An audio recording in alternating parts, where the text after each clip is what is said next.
Today my intent is to demonstrate some of the most basic, safe techniques in common upper body tie-up positions.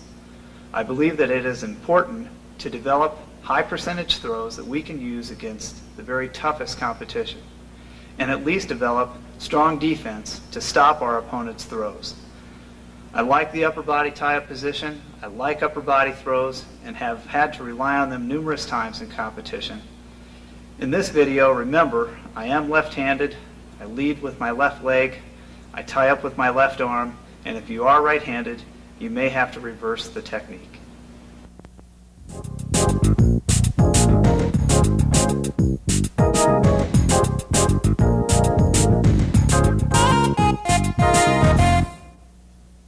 This is a very common position that an upper body throw man will force into, and he scores from this position.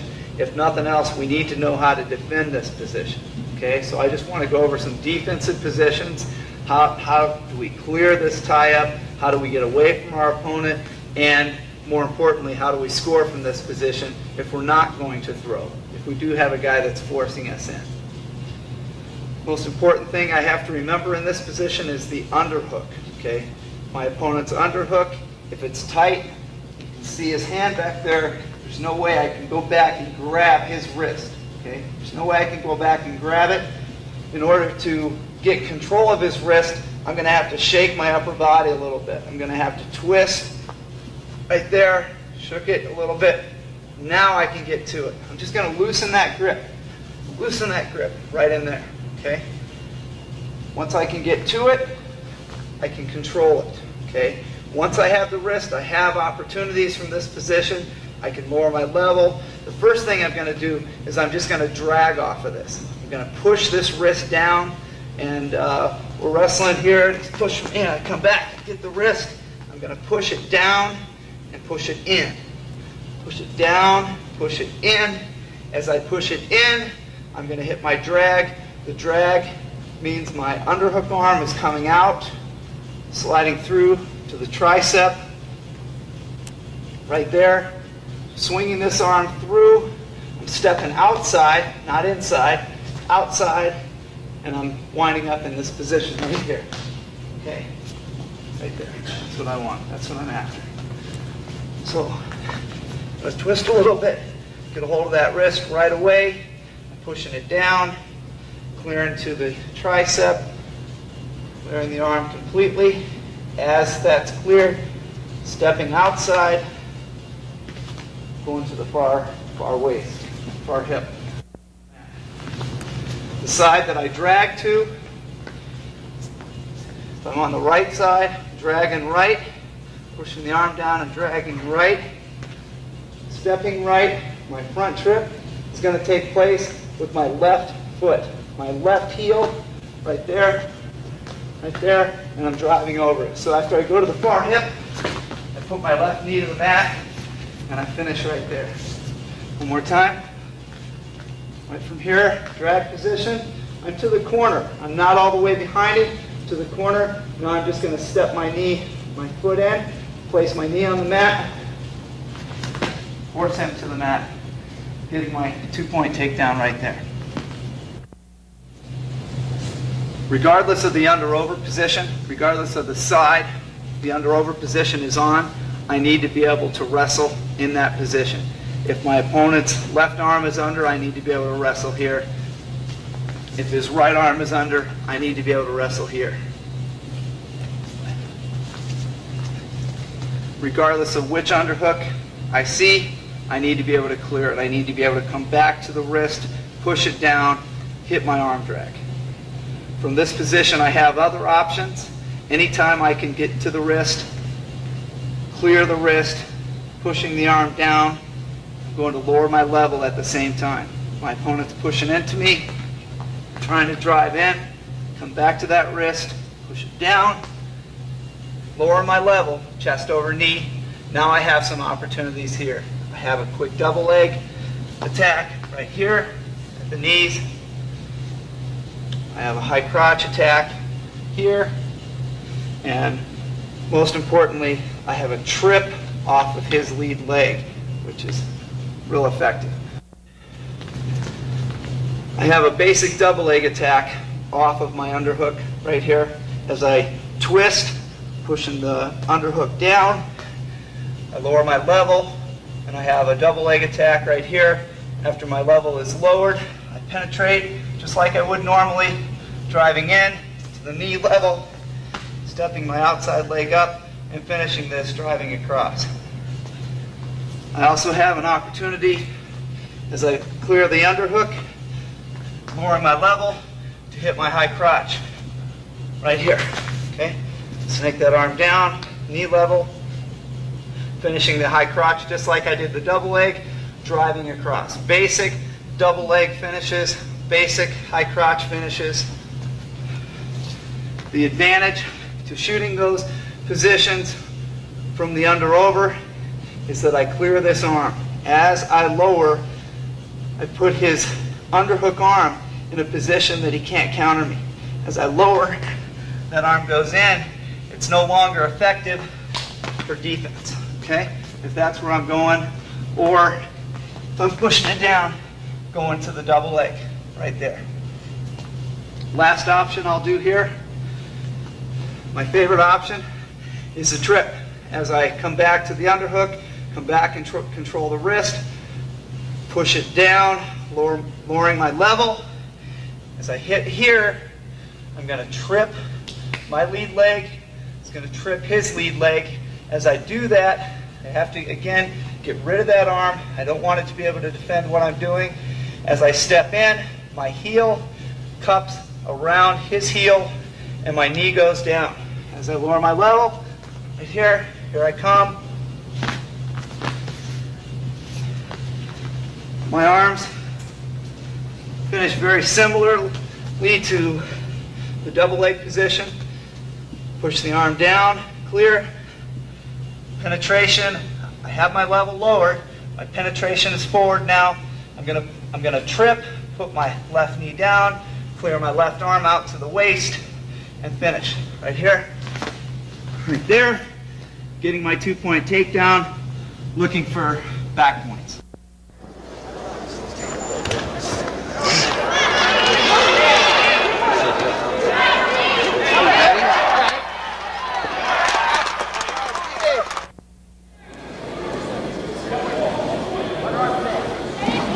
There it is. Too strong. 2-point takedown. Nice. 15 seconds. 15.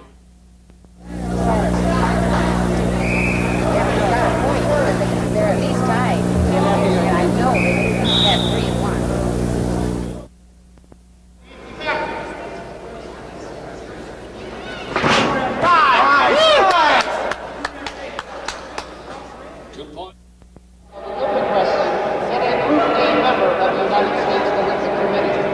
USA Wrestling is a dynamic organization with over 100,000 members. It sponsors educational and recreational programs for the youth. Come on, Steve, get it up, Ben. Come on, Steve, go, go. Go, 2. Come on, 2. All right.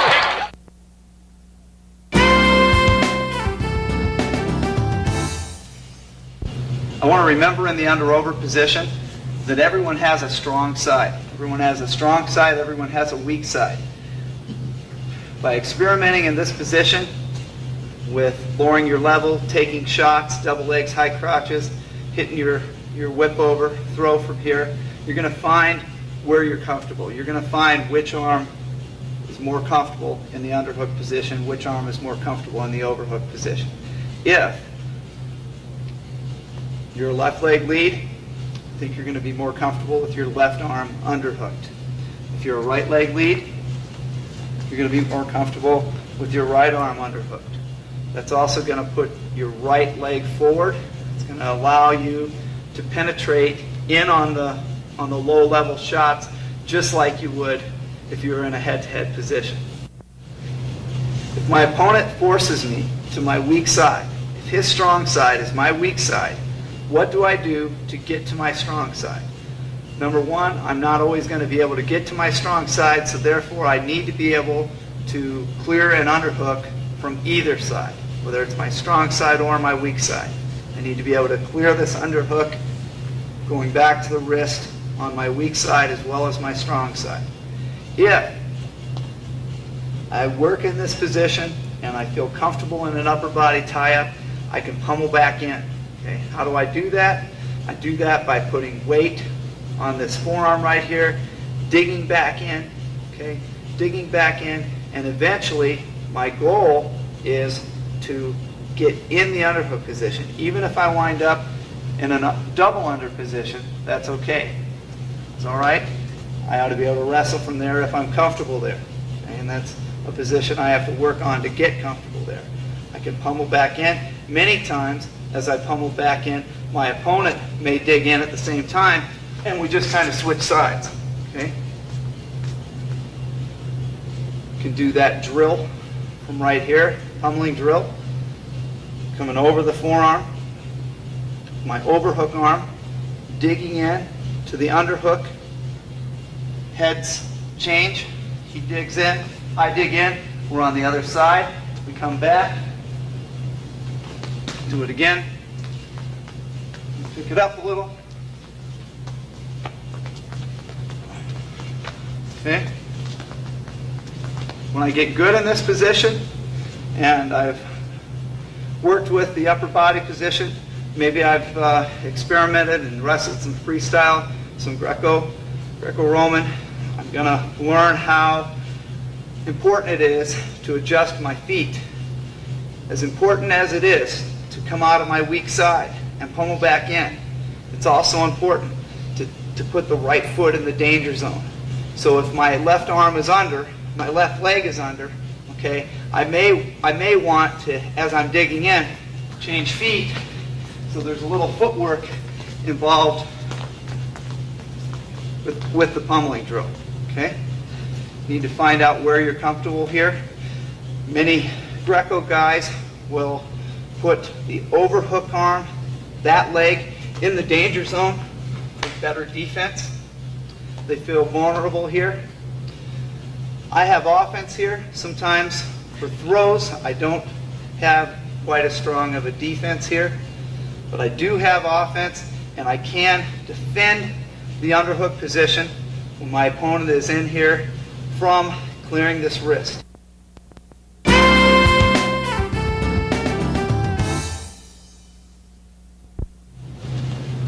In an under-over position, I do have some safe offensive throws from this position. I really think of clearing the wrist, lowering my level as offense, although I am getting away from the throwing opportunity, which kind of makes it defensive. I want to go into some throwing positions, and what I'd like to show first are some high-risk throwing positions. I'm going to do a couple high-risk and then get into some more high-percentage, low-risk throwing positions. Anytime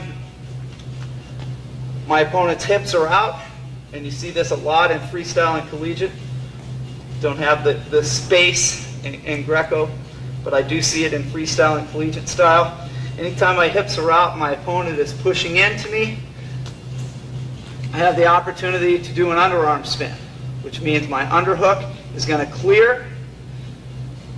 It's coming through. As it comes through, my lead leg steps. As I come through, I want to turn 180 degrees, but I don't want to do that by taking a lot of steps to get to this position. I want to do that by taking just one step. So again, from my underhook position, my opponent may push into me a little bit. There's space. I can clear my body through here. My underhook comes out. Shoulder comes under. Shoulder comes under, and as my shoulder comes under, I step my lead leg. I pivot on my back leg.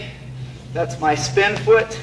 And as I do that, I spin on my toe, completing a 180-degree turn and putting my foot down perpendicular to my opponent. My arm, his arm is tight, and I'm ready to complete the finish on my underarm spin. One more time. Under over position, there's space, my opponent's pushing into me a little bit. My underhook arm comes out. It's really important that I control this elbow. Always control the elbow, maybe even a little higher, tricep position. My underarm comes out, my underhook arm comes out, shoulder under, lead leg kicks, because I need momentum to spin me through, pivoting on my foot, right to here. Now I'm going to finish by rolling. Tuck this arm under tight, planting him on his shoulder and on my shoulder, rolling, getting the back points right there. One more time.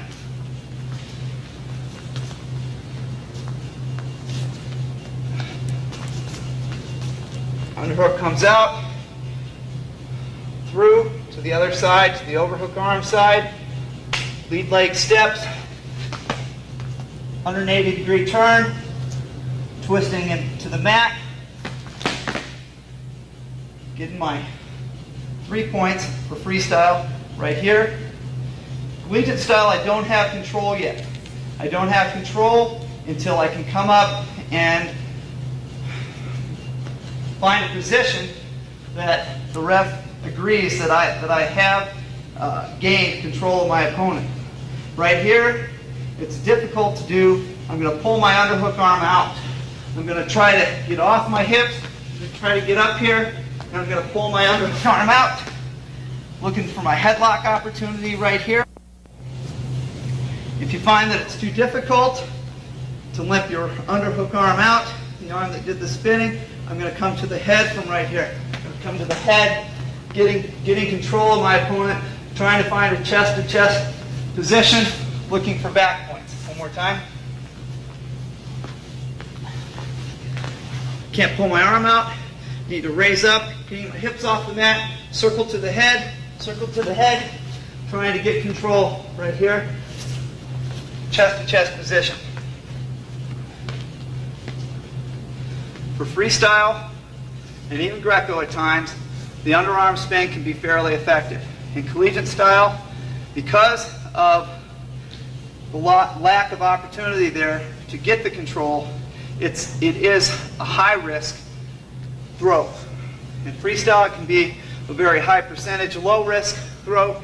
In collegiate style, it's oftentimes a big risk. From this position, I have other options, and I'm going to go through one other fairly high-risk position. Done well, it can be very high percentage, but it takes a lot of time, a lot of practice to get this down. From the under-over position, many times my opponent will put his hips out, dropping his head low. Okay? His head's low, and when I feel that head on my shoulder instead of up on ear-to-ear position, when the head drops, many times I can limp my arm out. My underhook arm is going to come out. Okay? I'm going to limp it out. Come to the head. Come to the head. Just like on my second technique video, I'm going to go to the face lock position from here. Elbow to elbow. This elbow stays glued to my side. Head in the middle. This is it, right there. I have a couple opportunities from an under-over position to get to the face lock.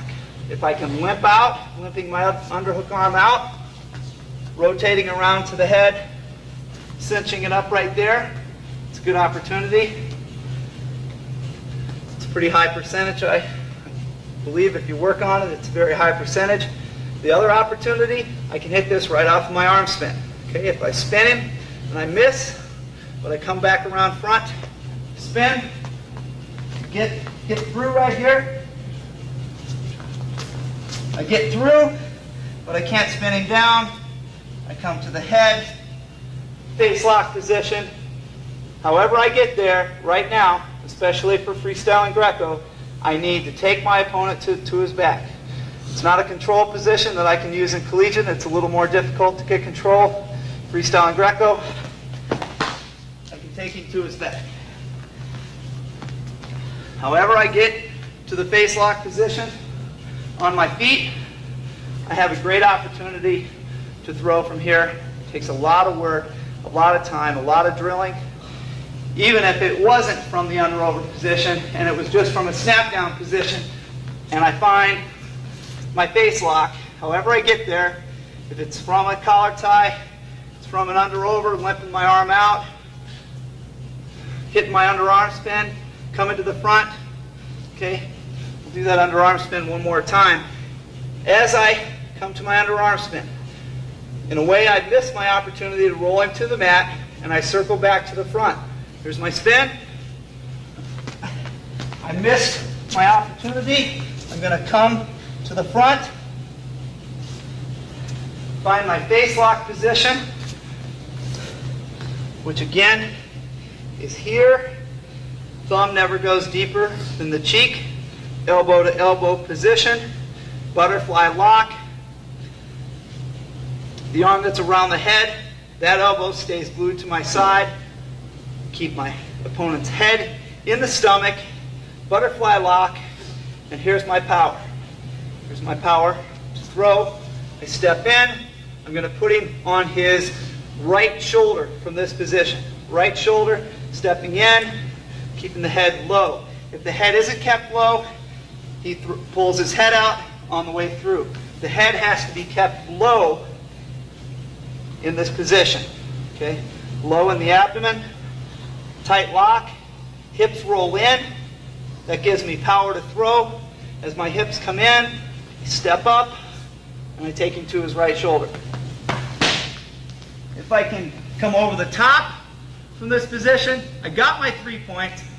Maybe I can hold him here and get another point, but if I really need control, I have to get back up. I have to roll from my shoulder, hip highest over, chest to chest here.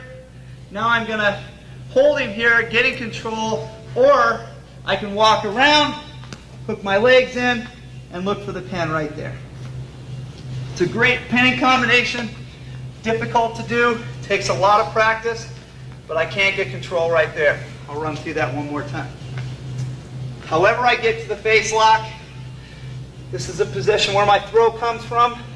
I step in, other leg steps in, putting him to his right shoulder.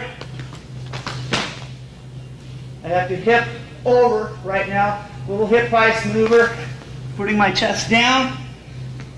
Once I'm chest to chest, if I need to get better control, if I can't hold him here and get my control, I'll step over, leg in on both sides, looking for the fall. Having no success pummeling in on my left arm, I see the opportunity to underarm spin the opposite side. I circle to the front, becoming square with my opponent. Attempt to control the head, finding the face lock position. Coming back to my feet, locking my hands. It's crucial now that I hip into my opponent, forcing him to his right shoulder and eventually to his back for back points.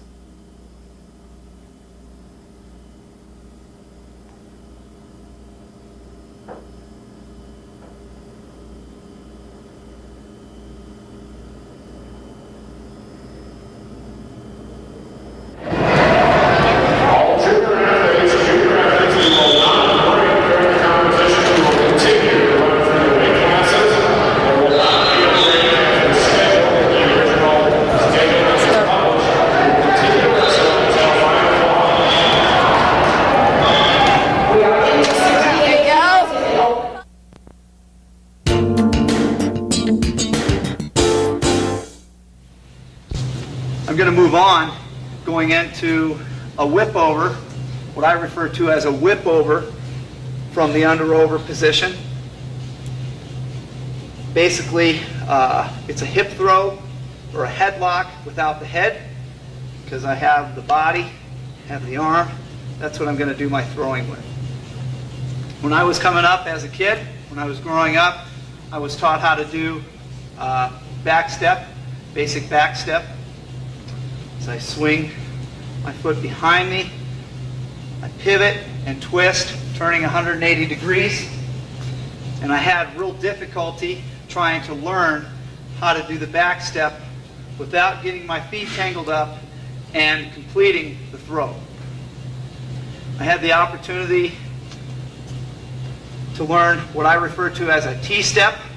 The T-step, my lead leg makes a T on the side of my opponent that I throw to. So the T is made right here. Anywhere that I get close to that T position, whether it's even here or here, anywhere close, I'm going to be able to make my throw. Anytime this lead foot gets away from side, my opponent's side that I'm throwing, if I put my foot in an extended position, as we say, extension is a loss of power, I lose all my power. I lose my throwing ability because I've stepped too deep, too far. If I don't step deep enough, I won't be able to get my hips in. This gives me the perfect opportunity to put my hips into my opponent. From the whip over position, oftentimes my opponent will push into me, he'll be driving into me, and that sets up every throw. It takes momentum to execute throws correctly, and that momentum is forward motion for my opponent, driving into me. If he doesn't give me that forward motion, I have to create angles, I have to pull him and make him step, but it helps a lot if my opponent is aggressive and is coming at me for the throw. Then I have opportunities. In the whip over position, I want to find that T-step, and for right now, we'll say that my opponent isn't pushing into me. He's forced me into an upper body tie-up, under-over position here. He's winning the match. It's a desperation situation, and I really believe that this is a high percentage throw that can be executed well with a lot of practice. I have to pull my opponent. He's not pushing into me. He's ahead. He has the lead in the match. In order for me to execute this throw, I have to pull my opponent, making it all happen myself. The way I'm going to do that is with my underhook arm. Again, if I have my underhook with my left arm, it means I am leading with my left leg. I'm going to pull with that lat. I'm going to control that lat, upper back, pull it, make him step. Right here, his right foot is going to step, putting us at a quarter turn position, right there. Okay, I pulled him just a little bit behind me, rather than me stepping in and doing all the turning myself. I'm going to make him do part of the turning, a quarter turn right here, pull and step. One more time, do that a few times, pull and step. Pull and step. Once I get him there, things happen fast. As I get him here, I'm going to make that T on the foot. Wherever my toe is, if I work on it enough, it'll get close to the foot. If I practice that way, it'll become instinctive after a while. Once I'm here, my hips are coming in, I'm pulling hard on this arm, above the elbow. I don't want to slip below it. I'm going to stay tight, as close to the armpit as I can, at least on the tricep. Underhook arm punches, overhook arm pulls. Punch and pull. My hips have to pivot in. As I'm in the T position here, I want to make sure that my hips don't come all the way through, completely to there. Now he's heavy, and he's a heavier body to throw. I want to make sure I split this leg. So as I get in my T-step position, what I'm saying is when I split the leg, I want to be here. I'm splitting his leg, my underhook, my overhook. Now I'll roll to my left shoulder. I'm going to pop my hips. I have to be low. Notice that my knees are bent. If my legs are straight, I can't throw in this position. My knees have to be bent. I'm in a loaded throwing position right here, pulling on the overhook, punching the underhook, rolling to my left shoulder right here. I like two kinds of throwing opportunities from every position, whether it's from two positions, and I'll just say the over position and the collar tie position. I like two kinds of throwing opportunities. One is a T-step. The other is what I refer to as a sag. Sag throw. From a sag position, if I want to sag throw my opponent after I control that lat and make him step, I put my hip in, and I have two options. I can slide into second base with my lead foot, or what I think is an easier move, my lead foot can go back. So again, as I step him, I'm just going to put my hip in and sit. I'm going to sit down, or I'm going to slide into second right here, making my throw happen. I go directly to the mat. I'm not attempting to get any high amplitude. I want a direct line. That's the quickest way to get my opponent to the mat. After I've made my pull here, pop my hips in. I'm going to slide this leg back.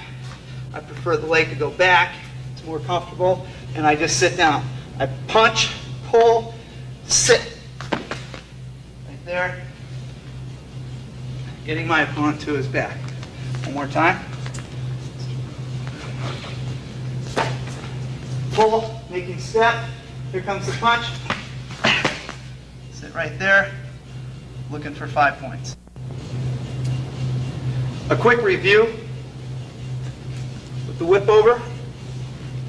If my opponent isn't pushing into me and I don't have pressure, he's not giving me that forward motion, I have to pull him to make my throw possible. Grabbing that lat deep, making him step. If I want to go to the T-step position, I have to remember a couple things. As I step, getting close to that foot, it's important that I bring my trail foot, as close to my foot as possible. If I leave it where it is, my feet are apart and I'm extended, I can't throw very well. I need to bring that trail foot as close to my foot as I can, which allows my hips to come in.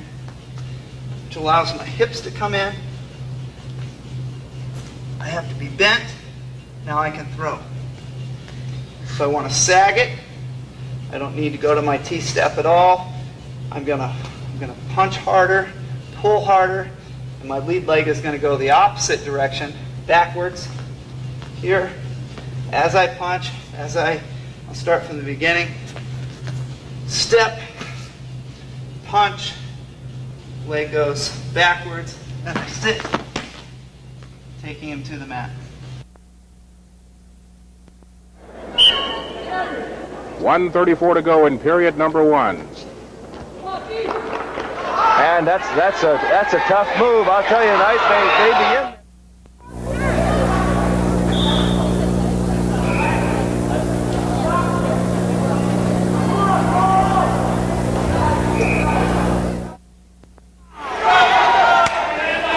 Lock him up. Lock him up.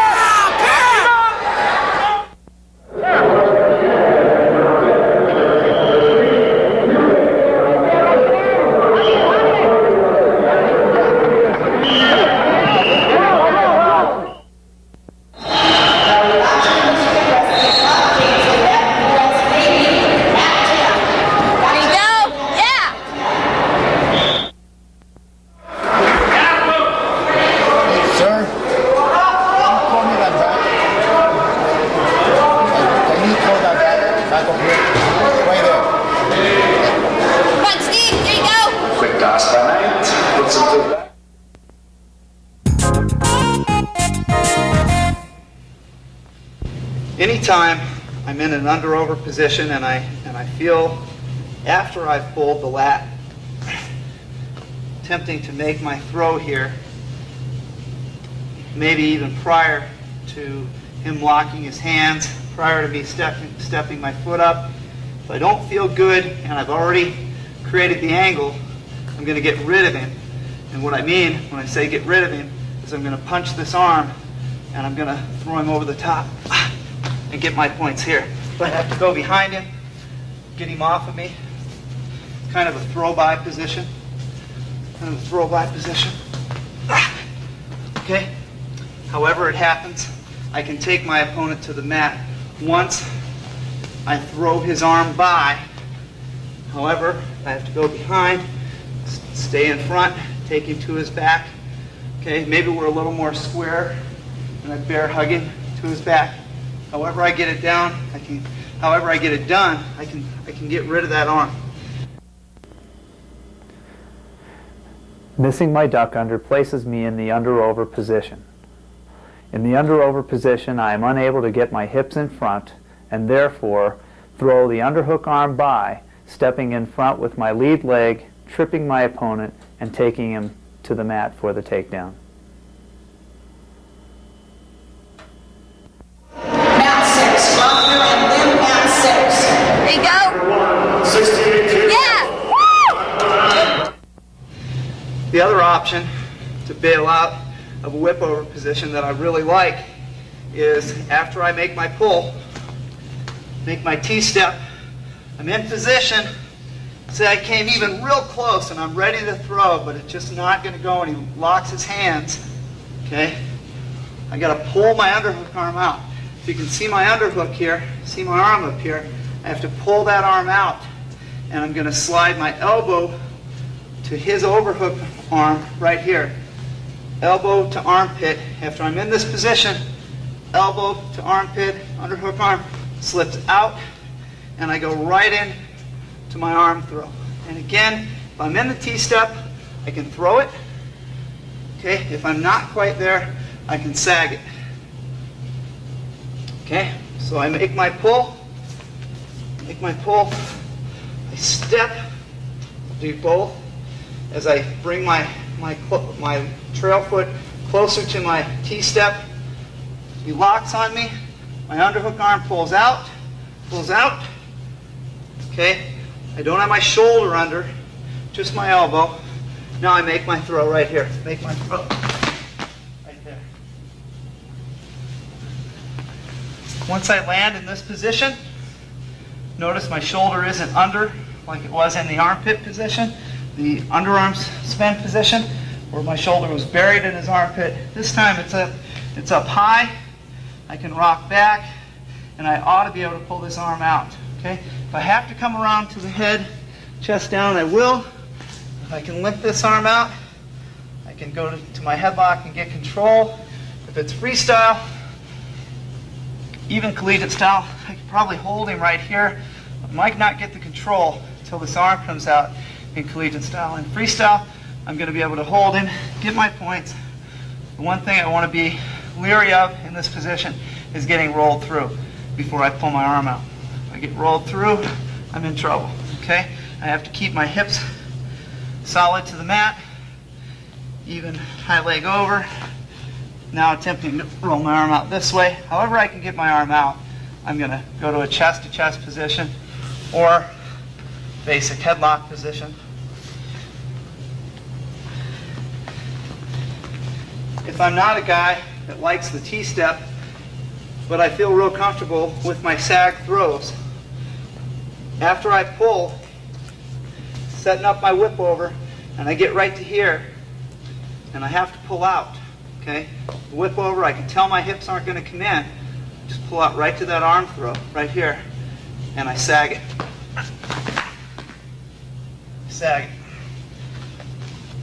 You have to realize that with throws, momentum is everything. In a live situation, the push and pull, action reaction is going to allow these throws to happen easier than where we are right now, with very little momentum, very little motion. I want to go back and review for a quick second from the whip over position. My opponent's going to give me a little bit of a live situation, a live feel, so you can see what this actually looks like and get a better feel for how the move works. I'll do a whip over first, and then we'll go into the bailout, coming to the arm throw. Once I'm in here, again, like I mentioned, if my opponent doesn't give me any reaction, if he's not pushing into me and he's just holding his ground, but he's still moving his feet and we're wrestling in here, okay, I got to pull him, and the throw's got to be that quick. I like to sag all my throws. If I had to do anything else, I would definitely go to the T-step, and I do find that opportunity at times, but I do like to sag the best of all the footwork for my throws. Okay, again, wrestling, a live situation, you need to pull that lat.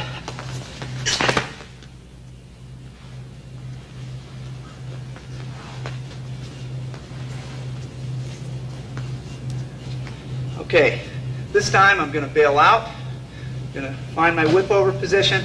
I'm going to go directly to my arm throw as though my whip over and my opportunity here to create an angle was a setup for my arm throw. So we're wrestling.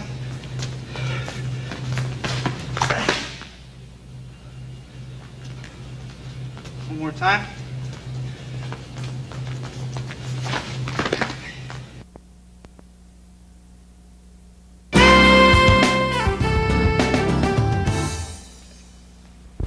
Now I'd like to go into a few high percentage headlock positions, beginning with the collar tie. I think the question to ask here is a headlock ever high percentage? I think that's what many wrestlers and coaches would ask. And my answer to that is yes, a headlock can be done well. It can be executed in a manner that can be high percentage and score against the very toughest competition. I'm going to work in a position that is more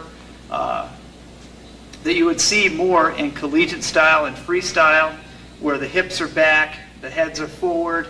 I'm going to work from a collar tie and a 2-on-1 position.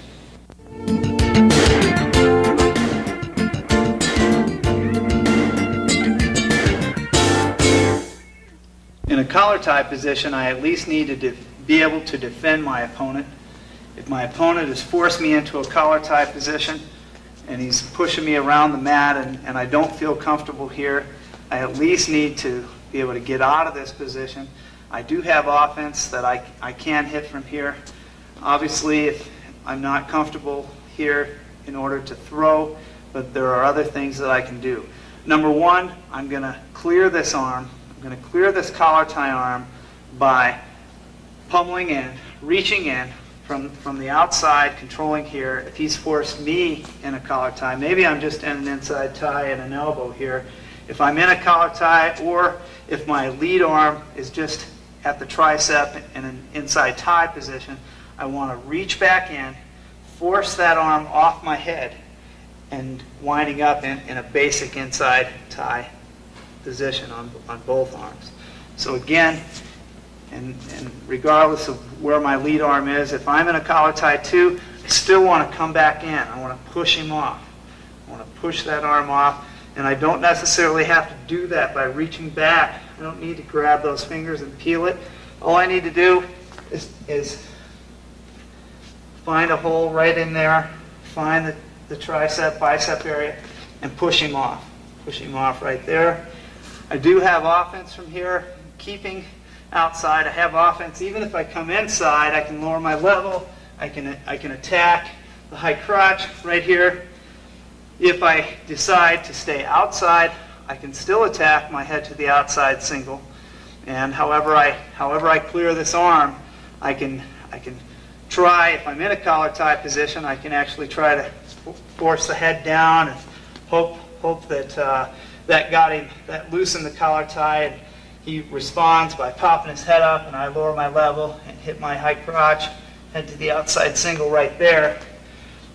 If I stay in the collar tie and I push this arm in, he may feel uncomfortable, he may pull it out, and that allows me to come in. I really need to clear, as I lower my level and come in right here, I really need to clear this arm. I need to pop up and over my shoulder. The more I lower my level, the more I'm going to clear this hand on my shoulder. If it was a collar tie and I've controlled it, the more I lower my level, the more I can clear to get rid of that arm. So now there's no space, there's no elbow, no block between me getting to that leg. So I don't have an elbow there or a forearm blocking me. So again, anytime I can get back inside, I can take the collar tie off. If I can get back inside and take it off, I can lower my level and attack from here. If I just reach outside, I need to clear this arm somehow.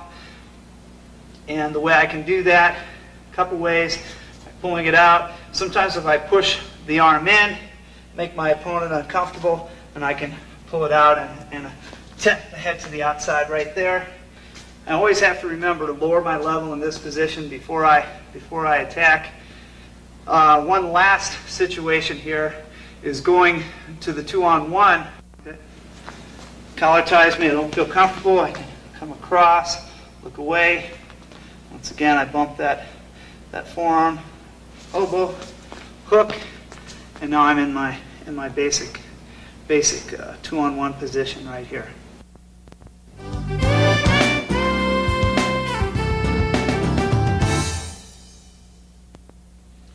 Anytime I'm in a collar tie position, just like we worked with our whip over and our arm throw position, if my opponent isn't pushing into me and he hasn't given me some forward momentum to play with, then I have to make it happen. In a desperation situation where I'm behind, if I have a fairly good headlock, then I have to make it happen whether he pushes into me or not. And the way I'm going to do that is the same way the whip over happened, the same way the arm throw happened. I'm going to pull my opponent, I'm going to pull him and make him step. I'm going to make that quarter turn happen right there. Okay?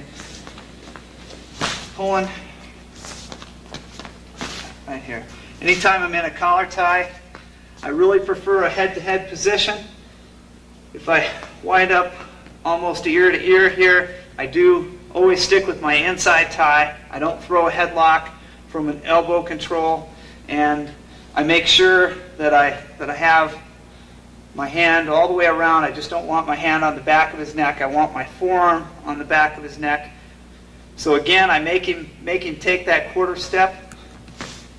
Now I can go directly into my T-step position and my sag position, just like the whip over, just like the arm throw positions. So as he takes that step, I have to find, with my lead foot, I have to find that T, which is right there.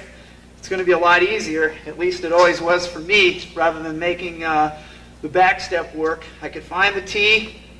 It's crucial that I bring my back foot to my lead foot as close as possible. I never want to throw with my legs spread apart. I always want to bring that back foot to my lead foot, and as I come around, I always want to make sure I'm splitting my opponent's lead leg. In this position right here, my feet are in close. I'm ready to execute my throw. My knees are bent. My hips are lower than my opponent's. If my legs are straight, I'm not going to get a very good throw. Okay? I always want to make sure in a headlock position that I'm throwing long with my opponent, not up and down, not trying to lift him up and take him straight down, but as my hips come in, as I make him step and my hips come in, find that T-step as close as I can get to the lead foot, bring my back foot in, I'm going to go throw long to the mat, which means that I'm going to take my head to the mat and I'm going to make my opponent hit on his left shoulder, and I'm going to turn as much as I can to my left shoulder. I like all three of these throws, the whip over, the arm throw, and the headlock, mainly because I'm never throwing to my back. Although those belly-to-belly positions can be executed and done well, I feel anytime that I've turned 180 degrees and I'm looking at the mat and I'm taking my opponent over my hip, I have a better chance to score, and I feel it's a safer throw. So once again, once I have the quarter turn, T-step, make my back foot step in, I'm in position to throw, splitting that hip. I don't want my hips way out. I want to split that hip so I get some pop, and as I pop, I'm going to take him directly to the mat. So my hips are going to pop, and I'll make my throw happen. If my opponent's pushing into me, then I don't have to make that quarter turn. It's not so crucial that I make him step. Sometimes I can set him up in this position by giving him a little push, and he pushes back, and I step, my hips come in, and I throw right there. Anytime I can get momentum from my opponent, I'm going to have a much better chance, more momentum to make the throw, to get my hips in. And if I'm wrestling freestyle, those are the opportunities that are going to give me a 5-point throw. And again, like I said, I'm really addressing freestyle and collegiate because in Greco, we would be hip to hip, not head to head or ear to ear. And I think anytime we can throw in freestyle or collegiate, it's a surprise. In Greco, my opponent and I are both looking for the throw. We're leery of the throw, but in freestyle and collegiate, we're not quite so leery, and it can be used as more of a weapon.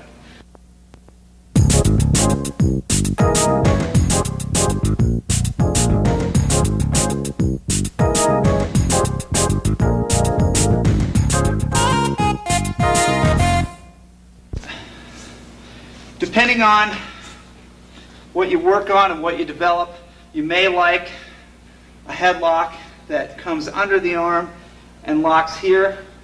Some wrestlers find that that's pretty comfortable.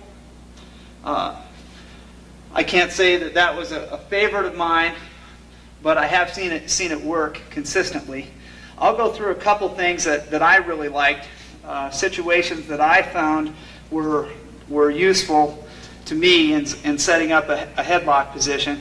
Probably the position that I found more than anything was off of a duck under position. I'm in a collar tie, and I go to duck my opponent, and he pulls out, and as he pulls out, my hips come in, and I throw my headlock. If I can get to here, okay, I don't want to just fake it. I want to commit on my duck under as he pulls out. I'm throwing right off of that. Maybe a little riskier than your basic headlock position, but again effective because of the fact that it does surprise my opponent. Sometimes I just find myself in an inside tie position where I rotate, I move my inside tie arm, and I'm going to use my left side. That's the side that I collar tie with and the side I like to throw to. So leading with my left arm, so I'll take that inside tie off of off of the tricep position, my opponent's tricep here. When my opponent pushes in, he's not really expecting a headlock, and I can headlock him right from this position. I'm going to go into a sag throw, and I would say if I had to evaluate between the T-step and a sag, as I said earlier, I really feel that sag is very high percentage. Maybe that's an individual decision, but it sure was more high percentage for me. Or again, if I just have the forward momentum established, I'm going to hit hard, hitting the side of his head, his ear, with my bicep right there. Not with just my forearm, but with my bicep. And I'm again going to sag two different ways. I like to, as I have said before, I like to take my foot back. Some guys prefer to take the lead leg forward. So as I sag, I really need this arm to be my punch arm. I'm going to pull hard with my inside tie. And again, I need momentum. The more momentum I have, the better this works. As I pull and I punch with my lead arm here, my hips turn in. Very minimal footwork here, and I'm just turning my hips almost as though I'm sliding into home plate. So as I get a little momentum from my opponent, he pushes. All I'm going to do is sit, punch with my bicep, sit, taking him right to his back, right there. One more time. A little momentum. If I can just push into my opponent just a little bit, if I'm in inside ties or collar tie, he pushes back, and I get that momentum going. Bicep comes in, and I sit.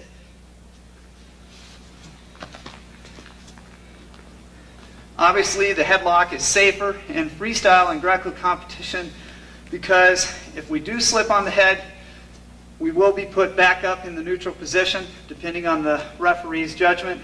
In collegiate, if I miss the head, I may give up a takedown, which does make that throw more risky. So I really have to drill it, and I also have to realize and evaluate if I'm in a situation where I need a headlock. Do I need a 5-point throw right now to win this match? Again, whether it's from the collar tie, I think a sag works real well from inside ties when my opponent's pushing. Again, when I need the points. I never go out in a match and force my headlock. I never go out there looking for it. My opponent may know that I like throws and I like that collar tie position. I don't want to tell him about it. I want to use it only when it's there as a surprise, and that way it's a real weapon. And if I go out there looking for it, I'm forcing the attack, and those are the times that my opponent I'll slip on the head in collegiate style and give my opponent the takedown. And a match between these two there's never a sure winner to the final buzzer, because that Knight from Clinton is capable of doing upper body throws and scoring a lot of points really fast. So even if he is down by 5 right now, he can even things up real fast. Gibbons was just warned for stepping back in that situation. See him locked up. And there it is. Oh, there is the throw. And Gibbons is in real trouble here on the edge of the mat. And Steve Knight takes him directly to his back. Outstanding position. No, the judge says 2. State Steve Knight takes on Oklahoma State's Kendall Cross in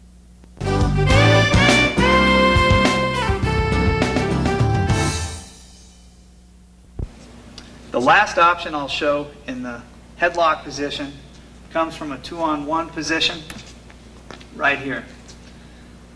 I think all of us question a headlock position in the NCAA finals, in the World Championship finals, in the Olympic finals, and I want you to know that I have seen, and there are some great wrestlers, some of the very best in the world, who have executed the headlock, whether it be in freestyle or Greco or collegiate, at the very top levels. I can remember some great wrestlers. One, for example, Steve Frazier. He won an Olympic gold medal in '84. He had a great headlock from the 2-on-1 position, Olympic gold medalist. When I'm in this position, I consider this a hook with my lead arm here, and I really don't grab the arm. I don't grab the tricep or even hook the bicep. I hook it elbow deep in the armpit.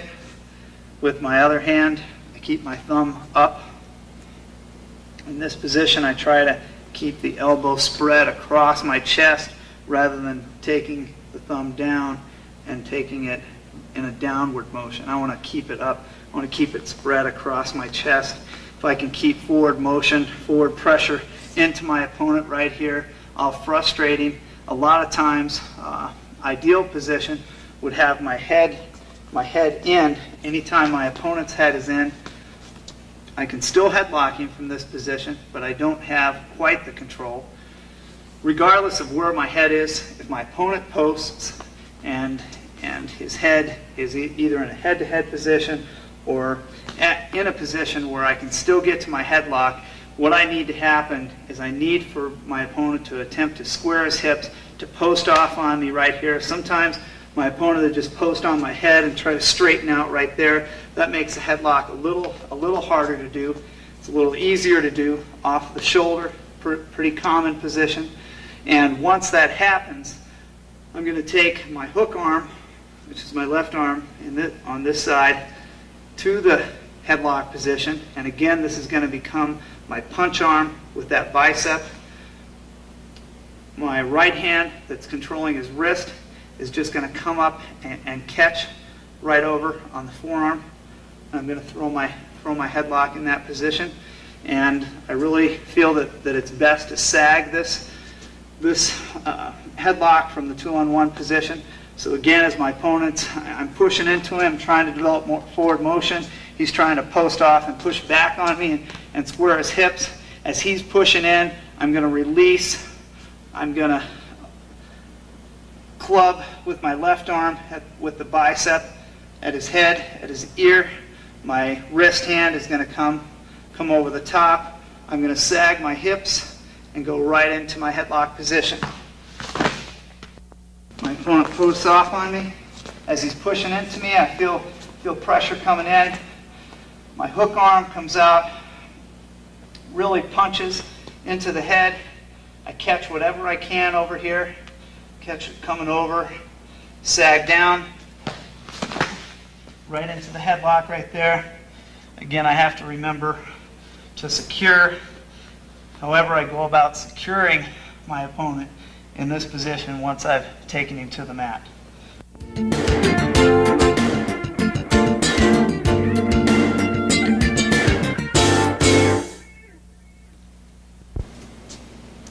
Defending the 2-on-1 position comes from a collar tie many times. However, my opponent puts me in a 2-on-1 position. I have to be able to defend this position, and sometimes I look passive in this position because my opponent's pushing into me. I can't get my arm free, and I need to clear this position and keep wrestling, at least come out of the position. If I can't score from here, I at least need to get back to square one. I need to get back neutral with my opponent so I can score. The way I'm going to do that is by controlling the wrist.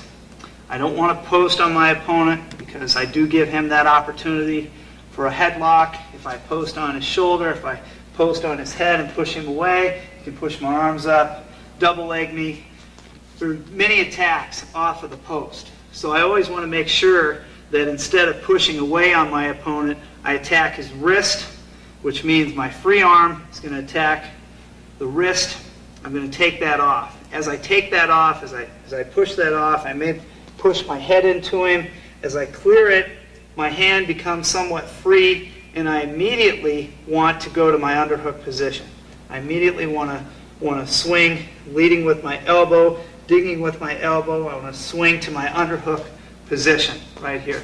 Now I've broken the 2-on-1 position. I'm fairly neutral with my opponent, at least in a position that I can wrestle. If I don't like the underhook here, I can push him away, get clear, completely separated from my opponent, and continue wrestling.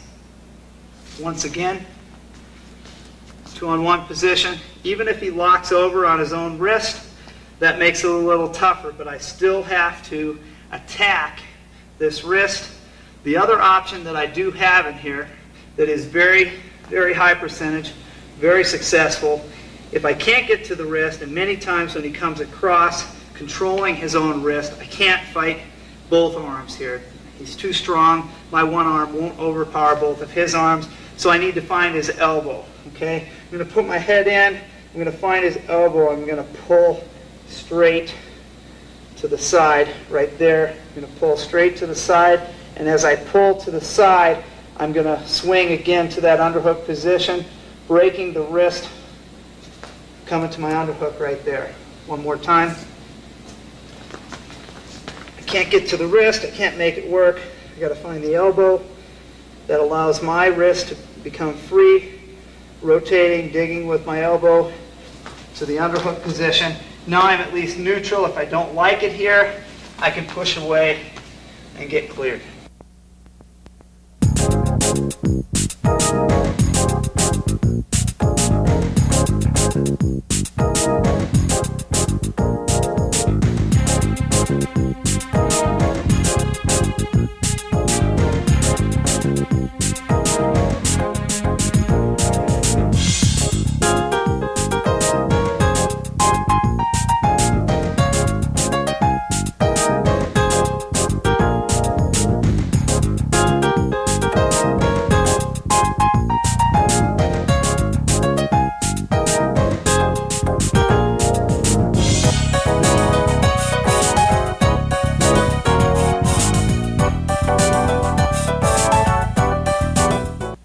I'd like to just cover a little bit after I've taken my opponent to the mat.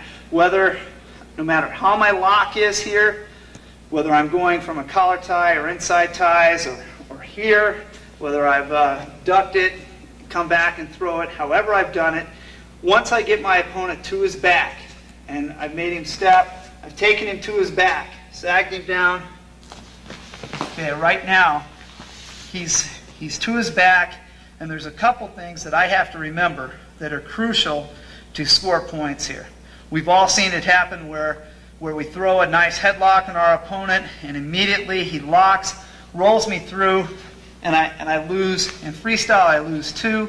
In collegiate, I might possibly not get any points for the takedown or back points, and he winds up on top with a takedown and near fall points. So as soon as I sag a headlock or if I make the T-step, immediately as my opponent hits the mat, I always want to remember my post hand, the hand that goes around his head, posts right out there. And that stops his momentum. If he's timing, locking on my waist, timing a roll through here as I hit, that hand stops it. That hand stops it. Now I'll sink my hips back to the mat as far into the mat as I can, and I'll get my lock again right in here. Sometimes in freestyle I found that if I bounce on my opponent a little bit, lift his head and bounce, I can get that fall. Sometimes my opponent will put up his right elbow, and that's, or even if he's on his right elbow and posting on his hip, where I can't get that far shoulder down, that's when I really need to lift that head and bounce, shake him, and try to get that fall.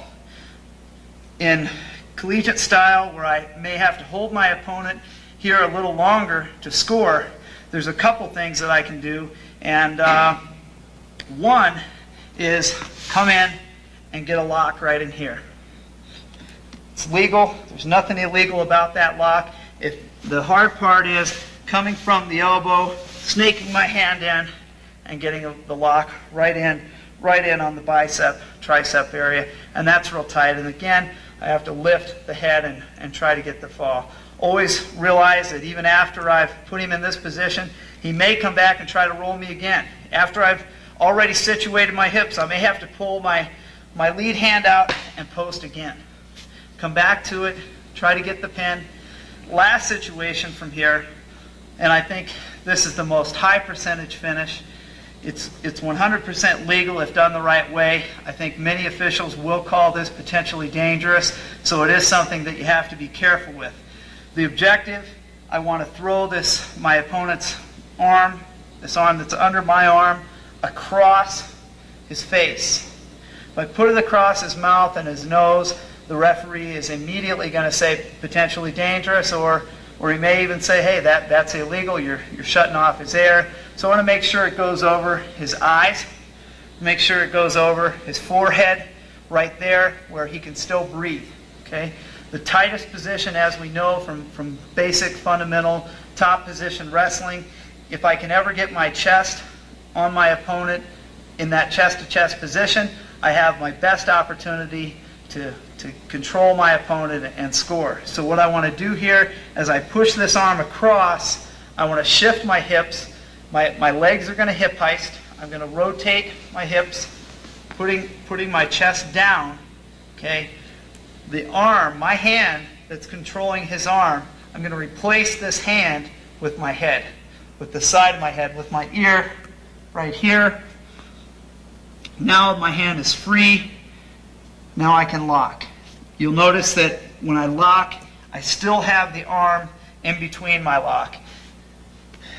If you lock here, it's illegal, so I have to have that arm in, block it with my head, make sure it's still over his eyes and his forehead, lock my hands as tight as I can, hip down on my opponent, get chest to chest, hips real flat, stay on my toes, and look for my fall. I really believe that's one of the tightest pinning combinations in the headlock position. One other thing that I do want you to be aware of is my opponent's leg coming over, hooking in, rolling me through, or just coming up on top. If I'm not perpendicular with my opponent, and even if I am perpendicular, I have to be leery of his leg coming over and getting control and trying to pull himself up on top. So I don't ever want that leg to come in, and I want to stay. That's why it's important. If I shift my weight and scissor my feet here, there's no opportunity for my opponent to leg in on me. But if I don't decide to do that, and I stay here, I want to make sure my feet are out toward his head, and I want to be ready to post if I ever feel my opponent lock his hands and attempt to roll me through. Settle in, settle in. Slow, slow, nice and slow.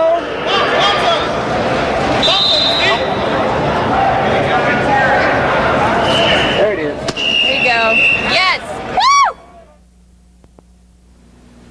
After viewing this video, I hope you have gained more understanding about the upper body, tie-ups, and throwing positions.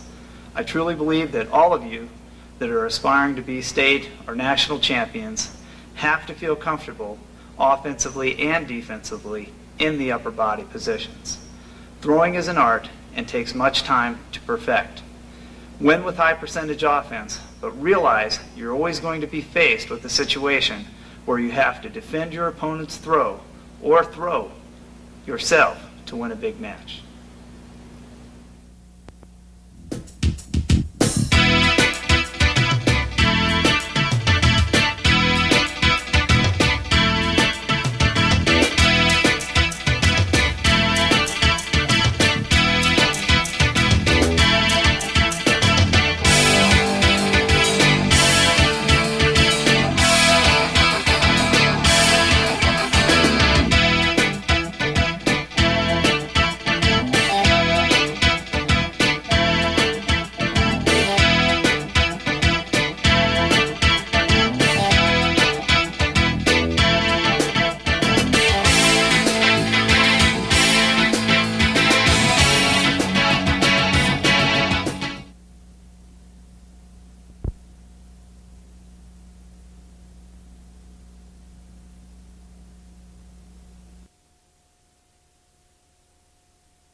Taste and finish. Right here, right there, getting my 2-point takedown, looking for back points.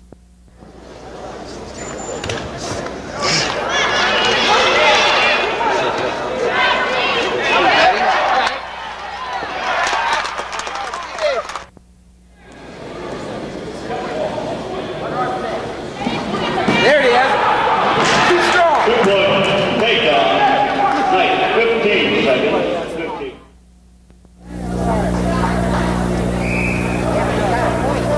They're at least tied. And I know they had 3-1.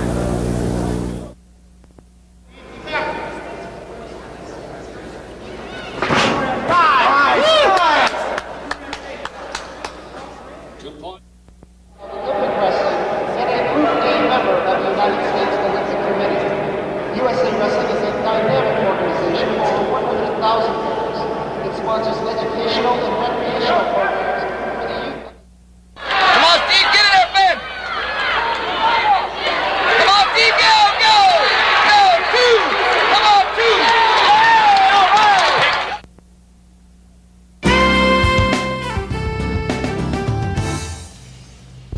I want to remember in the under-over position that everyone has a strong side. Everyone has a strong side, everyone has a weak side. By experimenting in this position with lowering your level, taking shots, double legs, high crotches, hitting your whip over, throw from here, you're going to find where you're comfortable. You're going to find which arm is more comfortable in the underhook position, which arm is more comfortable in the overhook position. If right there, shook it a little bit, now I can get to it. I'm just going to loosen that grip. Loosen that grip right in there, okay? Once I can get to it, I can control it, okay? Once I have the wrist, I have opportunities from this position. I can lower my level. The first thing I'm going to do is I'm just going to drag off of this. I'm going to push this wrist down, and we're wrestling here. Just push in. I come back, get the wrist. I'm going to push it down and push it in. Push it down, push it in. As I push it in, I'm going to hit my drag. The drag means my underhook arm is coming out, sliding through to the tricep. Right there, swinging this arm through. I'm stepping outside, not inside, outside, and I'm winding up in this position right here. Okay? Right there. That's what I want. That's what I'm after. So, let's twist a little bit. Get a hold of that wrist right away. I'm pushing it down, clearing to the tricep, clearing the arm completely. As that's cleared, stepping outside, going to the far waist, far hip. The side that I drag to, if I'm on the right side, dragging right, pushing the arm down and dragging right, stepping right. My front trip is going to take place with my left foot, my left heel right there, and I'm driving over it. So after I go to the far hip, I put my left knee to the mat, and I finish right there. One more time. Right from here, drag position. I also have an opportunity as I clear the underhook, lowering my level to hit my high crotch right here. Okay? Snake that arm down, knee level, finishing the high crotch just like I did the double leg, driving across. Basic double leg finishes, basic high crotch finishes. The advantage to shooting those positions from the under over is that I clear this arm. As I lower, I put his underhook arm in a position that he can't counter me. As I lower, that arm goes in, it's no longer effective for defense, okay? If that's where I'm going, or if I'm pushing it down, going to the double leg, right there. Last option I'll do here, my favorite option, is the trip. As I come back to the underhook, come back and control the wrist, push it down, lowering my level. As I hit here, I'm going to trip my lead leg. It's going to trip his lead leg. As I do that, I have to, again, get rid of that arm. I don't want it to be able to defend what I'm doing. As I step in, my heel cups around his heel, and my knee goes down. As I lower my level, right here I come. My arms finish very similarly to the double leg position. Push the arm down, clear. Penetration, I have my level lowered. My penetration is forward now. I'm gonna trip, put my left knee down, clear my left arm out to the corner. I'm not all the way behind it, to the corner. Now I'm just gonna step my foot in, place my knee on the mat, force him to the mat, getting my 2-point takedown right there. Regardless of the under-over position, regardless of the side the under-over position is on, I need to be able to wrestle in that position. If my opponent's left arm is under, I need to be able to wrestle here.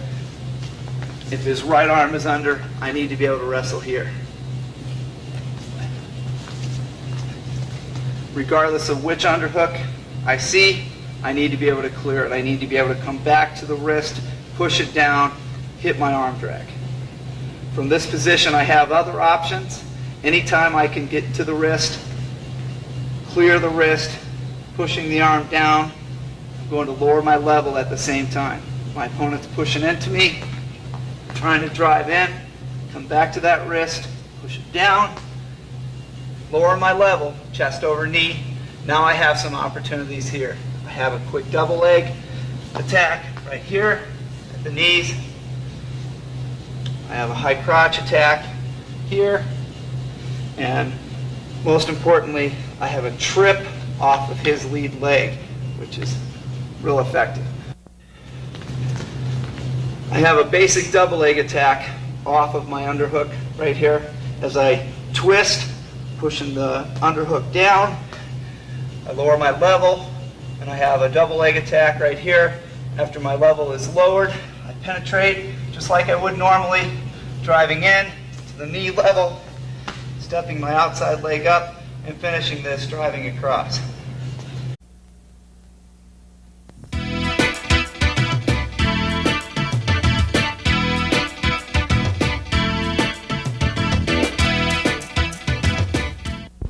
Today my intent is to demonstrate some of the most basic, safe techniques and common upper body tie-up positions.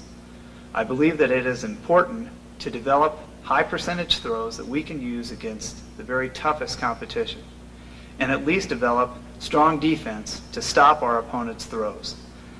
I like the upper body tie-up position, I like upper body throws, and have had to rely on them numerous times in competition.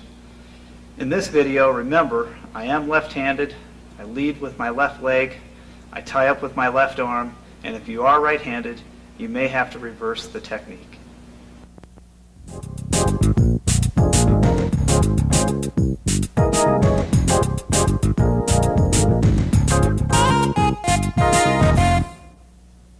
This is a very common position that an upper body throw man will force into, and he scores from this position. If nothing else, we need to know how to defend this position. Okay, so I just want to go over some defensive positions. How do we clear this tie-up? How do we get away from our opponent?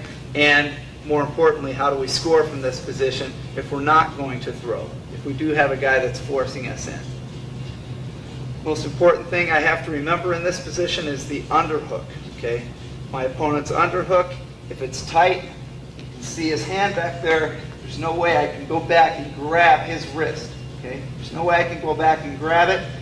In order to get control of his wrist, I'm going to have to shake my upper body a little bit. I'm going to have to twist